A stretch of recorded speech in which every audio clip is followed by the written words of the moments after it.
నమస్తే JK news కి స్వాగతం. ముందుగా సంక్రాంతి శుభాకాంక్షలు.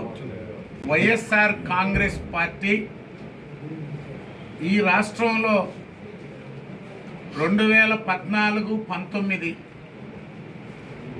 రాయలసీమలో తక్కువ సీట్లు వచ్చిన తెలుగుదేశం పార్టీ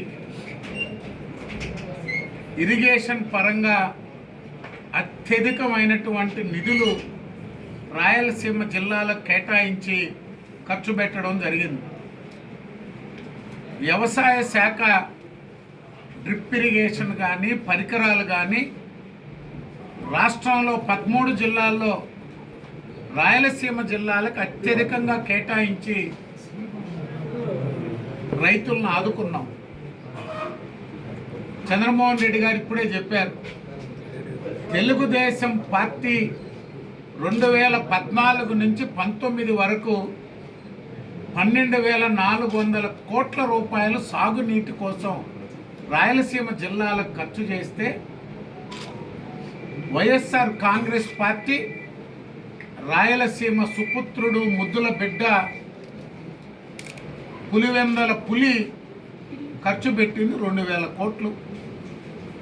అంటే 12,400 కోట్లు ఖర్చు పెట్టిన చంద్రబాబు నాయుడు గారు రైతు ద్రోహి, రాయలసీమ ద్రోహి. 12 లక్షల కోట్ల బడ్జెట్లో 2,000 కోట్లు రాయలసీమలకు ఖర్చు పెట్టిన ముఖ్యమంత్రి రాయలసీమ ముద్దుబిడ్డ పులివెందల పులి వైఎస్ జగన్మోహన్ రెడ్డి గారు. 5 సంవత్సరాలు 102 ప్రాజెక్టులు రద్దు చేసి చంద్రబాబు నాయుడు గారు రాయలసీమలో పనులు ప్రారంభించిన ప్రాజెక్టులు రద్దు చేసి 5 సంవత్సరాలు వాటిని ఎవరు కూడా మళ్ళీ పునరుద్ధరించకూడదని పెట్టిన మహానుభావుడు జగన్మోహన్ రెడ్డి గారు. సొంత జిల్లాలో ఒక్క టీఎంసీ నీళ్ళు ఇవ్వలేదు.